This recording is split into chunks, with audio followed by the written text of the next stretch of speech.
अन्नदाता, पग पग पर है संग तुम्हारे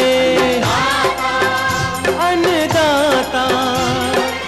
लहू किसानों का बन के पसीना सींचता है धरती का सीना।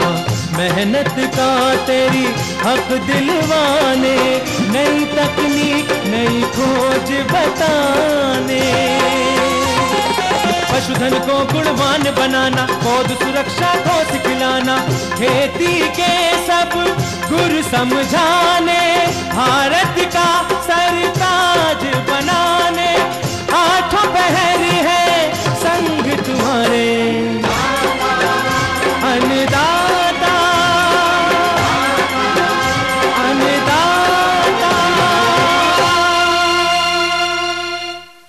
नमस्कार, मैं नुपुर चारोली जैन आप सभी दर्शकों का अन्नदाता कार्यक्रम में स्वागत करती हूं।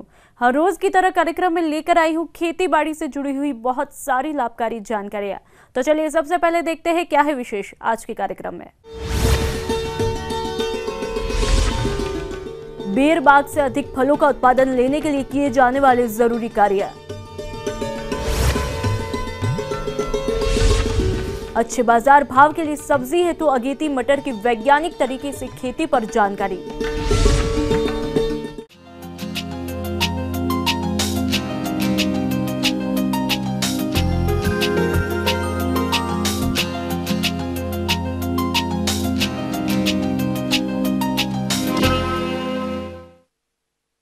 प्रदेश के बहुत से बागवान भाइयों ने बेर के बाग लगा रखे हैं और इन बेर के बागों से आने वाले दिनों में अच्छी फसल मिले, इसके लिए बाग में कुछ कार्यों को करना बेहद जरूरी है, क्योंकि अधिकतर किसान बेर के बागों की तरफ कोई विशेष ध्यान नहीं देते हैं, जिसका परिणाम आने वाले समय में कम फलोत्पादन के रूप में मिलता है।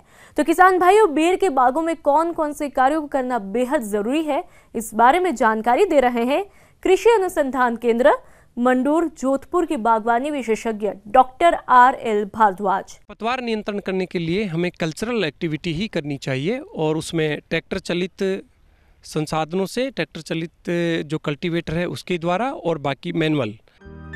इस मौसम में बेर के बागान में कई प्रकार के खरपतवार उगाते हैं जो बेर के पौधे से पोषक तत्वों एवं पानी के लिए प्रतिस्पर्धा करते हैं, जिससे बेर के पौधों में कम फलत के साथ ही उत्पादन भी कम होता है।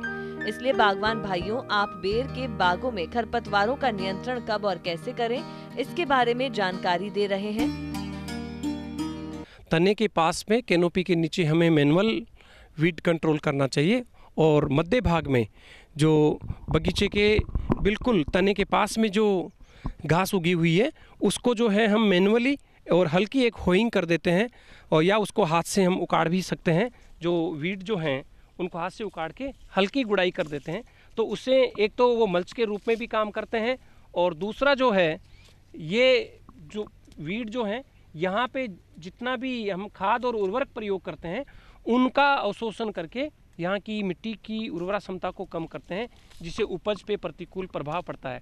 तो किसान भाइयों, इनके लिए सबसे अच्छा यही है कि ये वीड निकाल करके हमें यहीं डाल देने हैं, जिससे क्या होगा कि ये मल्च के रूप में भी काम करेंगे, और जैसे ये डिकम्पोज होंगे तो इस क्षेत्र का ऑर्गेनिक कार्बन बढ़ेगा और निश्चित रूप से मिट्टी जो है उर्वर हो जाएगी। तो इस बात का ध्यान हमें बगीचों में रखना बहुत आवश्यक होता है। गरीबों का फल बेर की बागवानी हमारे प्रदेश में बड़े पैमाने पर देखी जाती है। चूंकि बेर के बागों में एक मुख्य समस्या फूल झड़ने एवं छोटे फलों के गिरने की देखी जाती है, तो इस तरह की समस्या से बचने के लिए बागवान भाई बेर के बाग में कौन कौन से प्रबंधनों को अपनाएं, इस हेतु सुझाव के लिए मिलते हैं। किसान भाइयों, अब लगभग सितंबर माह तक इसमें पुष्पन की क्रिया शुरू हो जाती है, और तापमान अधिक होने के कारण से कई बार फल झड़ने की समस्या आती है। उससे बचने के लिए हमें प्लेनोफिक्स 15 लीटर पानी में 4 से 5 ml मात्रा मिला करके इसका छिड़काव कर सकते हैं। साथ में ही ये भी प्रयोगों द्वारा देखा गया है कि अगर जिंक सल्फेट की 10 से 15 ग्राम मात्रा 15 लीटर पानी में मिला करके स्प्रे करते हैं तो काफ़ी हद तक अच्छा प्रभाव पड़ता है और फल और पुष्प झड़न को रोका जा सकता है। इसी समय एक फल मक्खी का प्रकोप होता है।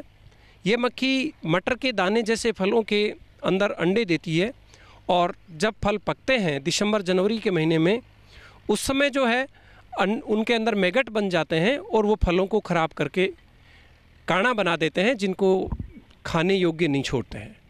इससे बचने के लिए सितंबर और अक्टूबर माह में 1 महीने के अंतर पे हमें इमिडाक्लोरोप्रिड का स्प्रे करना होता है और उसका स्प्रे 15 लीटर पानी में लगभग 7.5 ml मात्रा मिला करके करें। इसके अलावा किसान भाइयों, फल मक्खी को रोकने के लिए गुड़ के घोल में लगभग 50 ग्राम गुड़ का घोल बना करके उसमें मेलाथियन डाल दें और जगह जगह अपने बगीचे में जगह जगह किसी पात्र में रखें, जिससे वो मक्खी जो है गुड़ के रस को चूसने के लिए आएगी और मेलाथियन होने के कारण से वो फल मक्खी ख़त्म हो सकती है। ये प्रयोग करने और एक स्प्रे इंसेक्टिसाइड का करने से फल मक्खी से हम आसानी से बचा सकते हैं बगीचे को। ज़्यादा तापमान होने के कारण से कई बार बेर के तनों में भी फटाव आ जाता है, फट जाते हैं और उनमें इन्फेक्शन हो जाता है। दूसरा, अधिक गर्मी के कारण से फल जो है क्वालिटी में और उत्पादकता में कमी आने लगती है।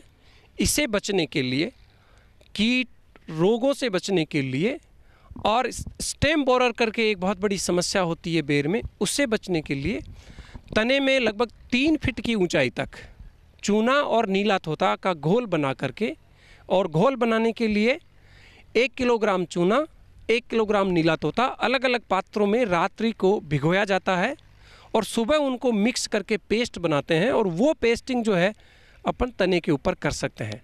उससे काफ़ी लाभदायक रहता है और तने के ऊपर लगने वाले कीटों से और रोगों से हम आसानी से बचा सकते हैं। एक चैफल बीटल नाम का कीट लगता है और वो पत्तियों को नुकसान पहुंचाता है।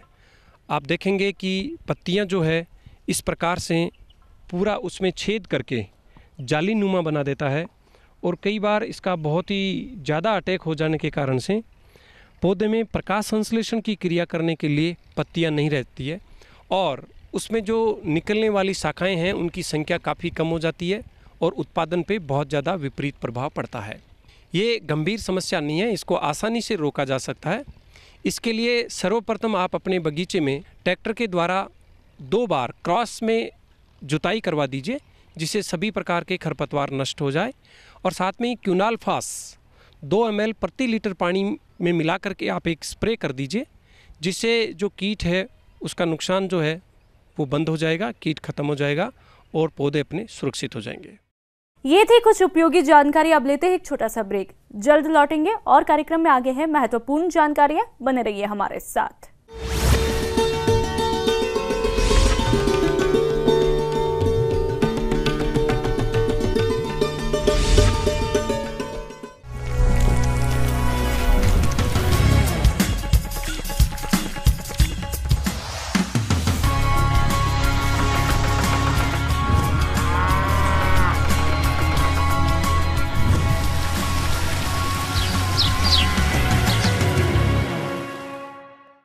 ब्रेक के बाद आप सभी दर्शकों का स्वागत है। चलिए अब रुक करते हैं अगली कड़ी की तरफ।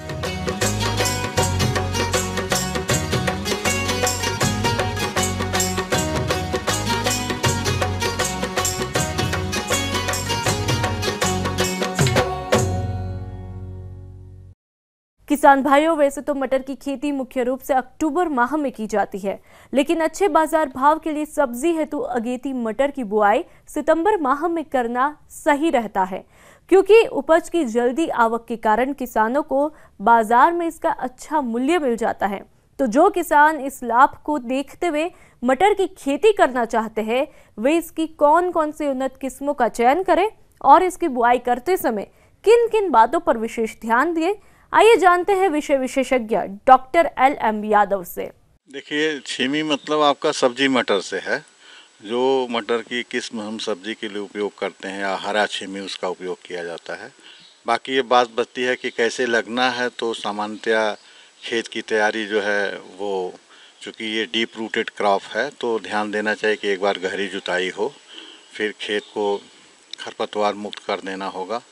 और इसमें जो कंपोस्ट देते हैं वो 150 से 200 कुंटल पर हेक्टेयर दिया जाता है।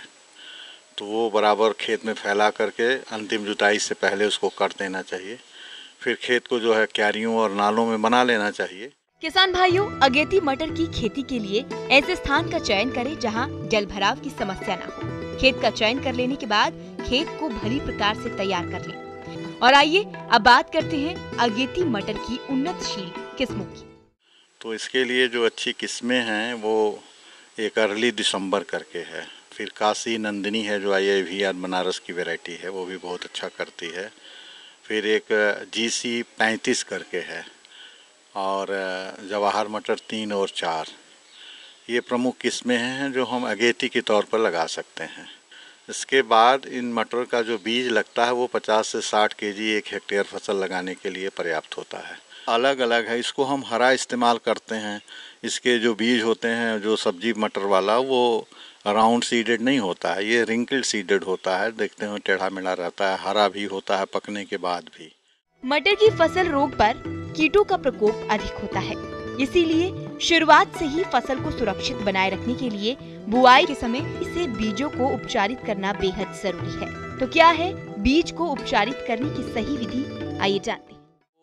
प्रमुखतया ये हम लोग रिकमेंड करते हैं कि सारी फसलों का बीज बिना उपचार किए हुए बोना ही नहीं चाहिए। बहुत ही सस्ता और बहुत महत्वपूर्ण एक पहलू है, क्योंकि ये दलहनी फसल है। इसमें बीज उपचार जो बताया ना, जीरम, थीरम, कैप्टाफ, कोई भी दवाई जो है वो 2 से 2.5 ग्राम 1 kg बीज उपचारित करने के लिए पर्याप्त होता है।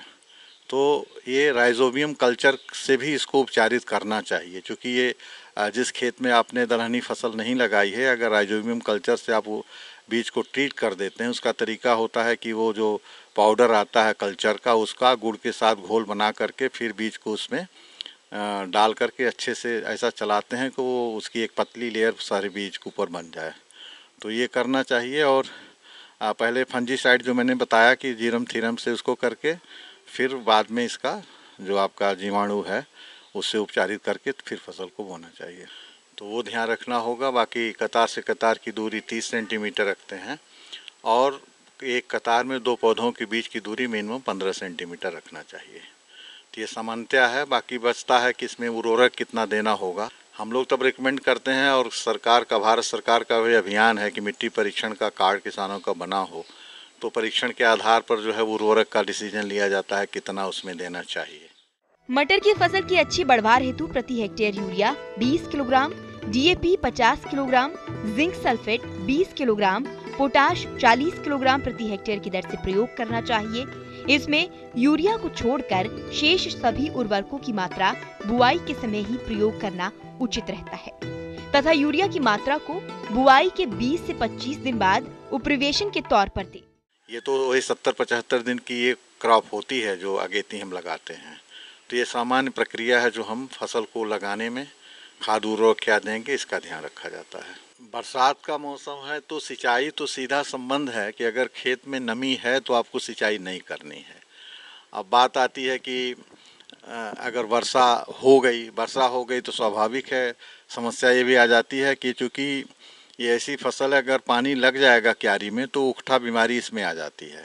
तो ध्यान रखना चाहिए पानी निकास का भी अच्छी सुविधा हो अगर ऐसा है तो। अन्यथा वर्षा अगर नहीं हो रही है तो फिर 15 दिन के आसपास फिर सोचना पड़ सकता है। अदरवाइज इंतजार करना चाहिए, क्योंकि डीप रूटेड क्रॉप है, इसकी गहरी जड़ जाती है। तो वर्षा अगर हो रही है तो सिंचाई की ज़रूरत ही नहीं है, और नहीं होती है तो 15 दिन के आसपास के अंतर्वल पर हल्की सिंचाई देने की ज़रूरत पड़ती है। बहुत नहीं होता, सब मतलब अगेती में जैसे 50-60 कुंटल होता है, और मेन सीजन की जब आप लगाएंगे तो वो 100 कुंटल से ऊपर जाता है लगभग। उसका भी जो हम डुअल पर्पज उसको कह सकते हैं, जिसकी हम दाल भी पकाते हैं और पकने पर वो बिल्कुल सफ़ेद हो जाता है, वो डुअल पर्पज है। तो उसमें कोई ऐसा फ़र्क नहीं है, उद्देश्य अलग है। इससे प्राइस किसान को अच्छा आता है जो हम सब्जी मटर की खेती करते हैं। आगे और भी है कुछ रोचक जानकारियां, पर यहाँ पर रुकेंगे एक और ब्रेक के लिए। जल्द हाजिर होते हैं।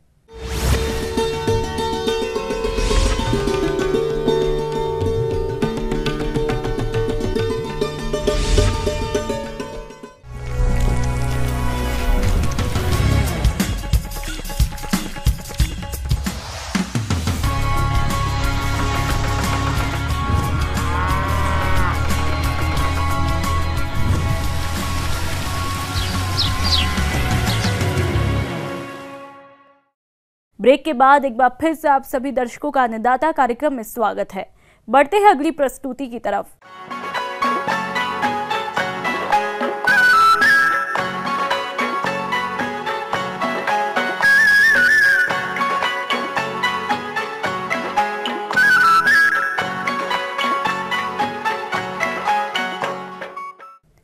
हमारे प्रदेश में सोयाबीन की खेती दक्षिणी पूर्वी भाग में बड़े पैमाने पर किसान भाई करते हैं, लेकिन पैदावार उतनी नहीं मिलती जितनी की आशा करते हैं। इसका प्रमुख कारण है कीटों का प्रकोप, जो कि फसल को काफी नुकसान पहुंचाते हैं। तो किसान भाई सोयाबीन की फसल को नुकसान पहुंचाने वाले कीटों की पहचान कैसे करें और नियंत्रण के लिए कौन कौन से उपायों को अपनाएं, इस बारे में जानते हैं कीट वैज्ञानिक डॉक्टर अशोक कुमार से।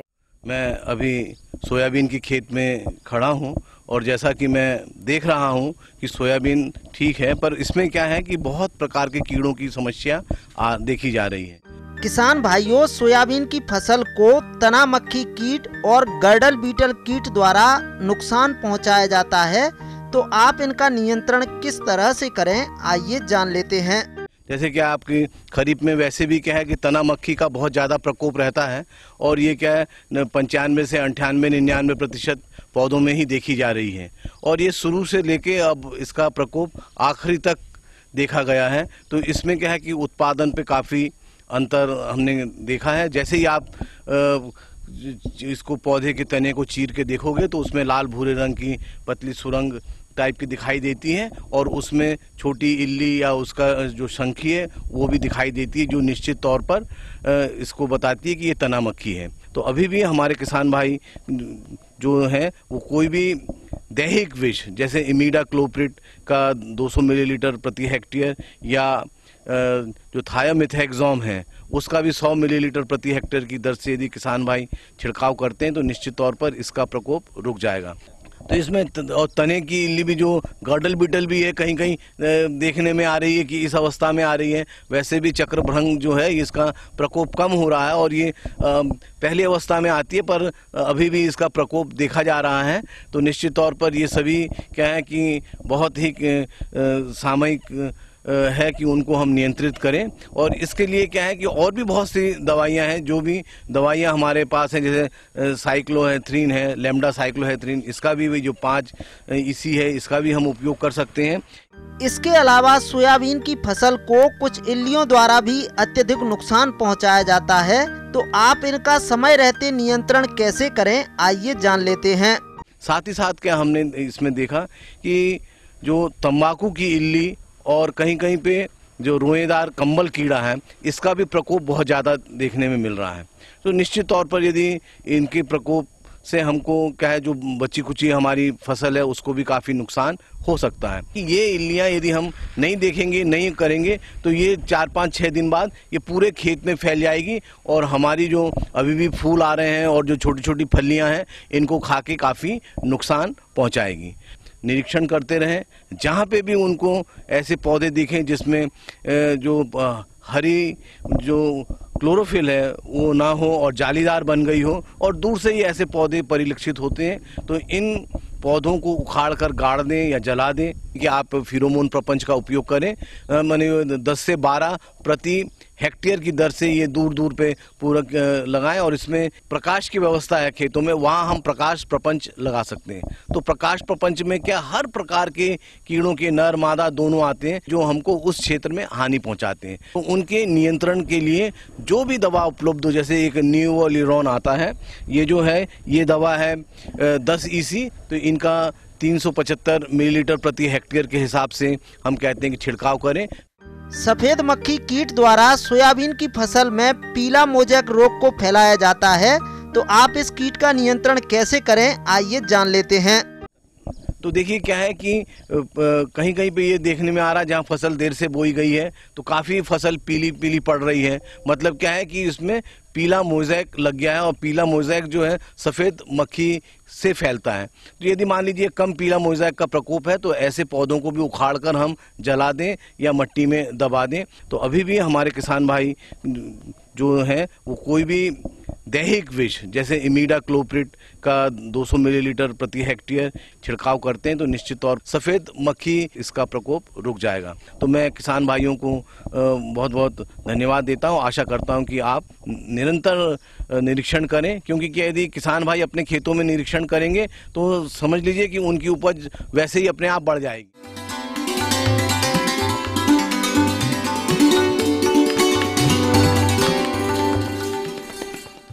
जॉन डियर अन्नदाता हेल्पलाइन निशुल्क फोन संपर्क सेवा के माध्यम से आपके द्वारा पूछे गए प्रश्नों में से 1 या 2 महत्वपूर्ण प्रश्नों को हम अपने कार्यक्रम में शामिल करते हैं। इसी के तहत आज का चयनित प्रश्न और उसका जवाब इस प्रकार है। अन्नदाता निशुल्क फोन संपर्क सेवा के माध्यम से पूछे गए प्रश्नों में से आज हमने जिस प्रश्न को कार्यक्रम में शामिल किया है उसे पूछा है जिला कोटा के कृषक बसंत कुमार ने। आप बकरी की सिरोही नस्ल के बारे में संपूर्ण जानकारी चाहते हैं तो बसंत कुमार जी आपकी जानकारी हेतु प्रस्तुत है कार्यक्रम का यह अंश। पशुपालक उन्नत तरीके अपनाकर बकरी पालन से अधिकतम लाभ प्राप्त कर अपनी आर्थिक स्थिति को मजबूत बना सकते हैं। प्रदेश के बहुत से लघु एवं सीमांत किसान बकरी पालन व्यवसाय को अपनाकर अच्छा लाभ कमा रहे हैं और इसी लाभ को देखते हुए जो किसान बकरी पालन करना चाहते हैं उनके लिए सबसे प्रमुख बात है बकरी की उन्नत नस्लों के चुनाव की। इसी के अंतर्गत आज हम जानकारी लाए हैं बकरी की सिरोही नस्ल के बारे में। पशुपालक सिरोही नस्ल की बकरी का चुनाव कर सकते हैं। इसके शरीर का रंग लाल या लाल रंग पर कभी कभी काले चित्तीदार धब्बे होते हैं। इसकी पीठ में हल्का सा झोल होता है। टांगें लंबी व पिछली टांगों पर मध्यम लंबे बाल होते हैं। यह द्विप्रयोजनीय नस्ल है जो दूध व मांस दोनों के लिए पाली जाती है।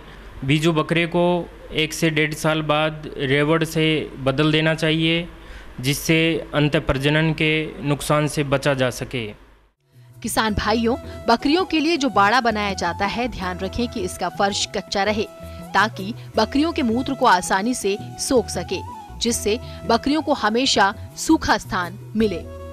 इस तरह बनाए गए बाड़े में बकरियां स्वस्थ रहेंगी जिस कारण से इनमें किसी प्रकार की बीमारियां नहीं लगेंगी और इनसे अधिक उत्पादन लिया जा सकता है। पालन पोषण की उचित स्थिति में बकरियां 10 से 12 माह में प्रौढ़ हो जाती है, लेकिन इनको 15 से 18 महीने पर गर्भित कराइए। इस समय बकरी का वजन 22 से 25 किलो होना चाहिए।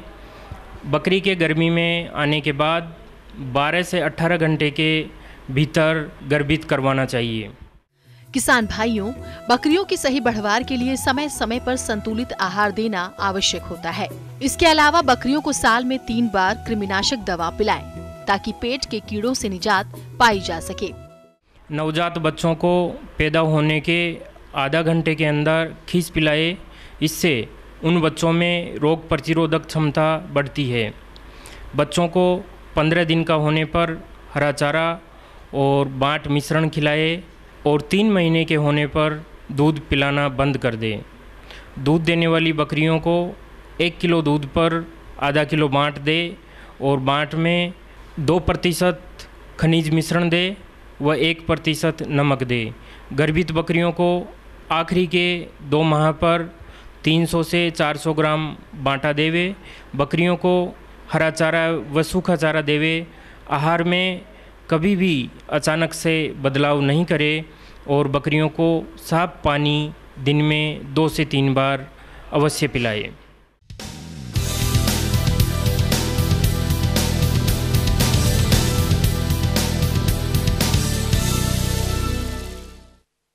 राज्य की विभिन्न मंडियों में कृषि उत्पादों के चढ़ते उतरते बाजार भाव की संक्षिप्त जानकारी इस प्रकार है।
अब आइए देखते हैं कल दिखाए जाने वाले कार्यक्रम की मुख्य झलकियां।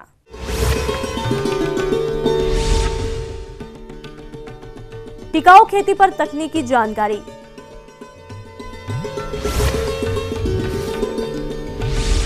सरकार द्वारा चलाई जा रही उष्ण विकास योजना किसानों के लिए लाभकारी।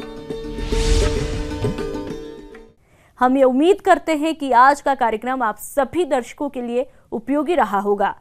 किसान भाइयों, अन्नदाता आपकी सेवा के लिए संकल्परत है। कृषि संबंधित समस्या और सुझावों के लिए आप हमें इस पते पर संपर्क कर सकते हैं। प्रोड्यूसर अन्नदाता, ETV Rajasthan, Ramoji film city, Hyderabad 501512।